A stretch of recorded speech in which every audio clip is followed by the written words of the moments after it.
नासिन नेपार जा भरिसां रोहिणी केनाल जी पुलिस ज़बून हाली जो शिकार हुजण सबब हादसा रोज़ जो मामूल बणियल आहिनि।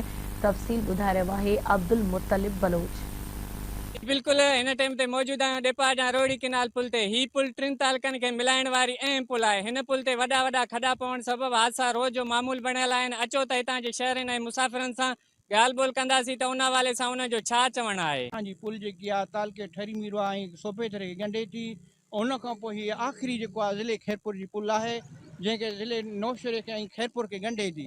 पुल जे टुटण जे करे केतिरा ई माना कारोबार ठप थी था सघनि। उन खां पोइ वरी आबादगार खे वॾे खां वॾो नुक़सानु आहे। इन में कलर भाणा वग़ैरह अनाज आहे ॿाहिरि जेको अचे वञे थो बोह जो वापारु आहे। माना करोड़े खरबे रुपयनि जो नुक़सानु आहे आबादगार खे। सिर्फ़ु असांजे लाइ बि वॾी दुश्वारी आहे। खॾा लॻा पिया आहिनि, नथा ओचितो ॾिसो थिए त किरी न पए पुल, असांजी गाॾी न हली वञे अंदरि।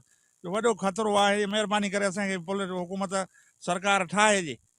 खैरपुर ज़िले जी हीअ आख़िरी जेका आहे पुल आहे, हितां माण्हुनि खे इलाही सारो आमदो रफ़्त में मुश्किलातूं पेश अचनि थियूं, छो त हिन पुल में जेतिरा खॾा पइजी विया आहिनि हिननि में कंहिं टाइम बि वॾो हादसो थी सघे थो। गुज़िरियल केतिरनि ई सालनि खां भॻल टुटल हुजण बावजूद बि कंहिं बि आला अमलदार हिन जो अॼु ॾींहं ताईं नोटिस न वरितो। उन खां पोइ सेठार जंजी पुल टुटल आहे, उन जो कमु हली रहियो आहे। उनखे बि 3 महीना थी विया आहिनि। उहा पुल बंदि हुजण जे करे हिन वक़्तु सॼी आमदरफ़्त हिन पुल तां थी रही आहे। हिन पुल तां तक़रीबन हिन वक़्तु वॾी गाॾी त नथी अची सघे। जेके मोटरसाइकिलियूं अचनि वञनि थियूं हिन में एतिरा खॾा पइजी विया आहिनि जो राति जे टाइम उहे मोटरसाइकिलुनि वारा या ॾींहं जे टाइम गुज़रण में उनखे तमामु मुश्किलात सां मुंहुं ॾियणो पवे थो।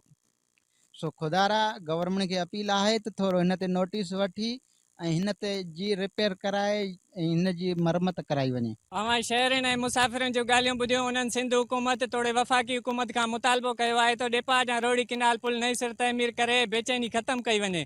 कैमरामैन सलीम अंगिरो सां गॾु अब्दुल मुतलिब, आवाज़ TV न्यूज़ डेपार जा। नाज़रीन, IBA सखर पारां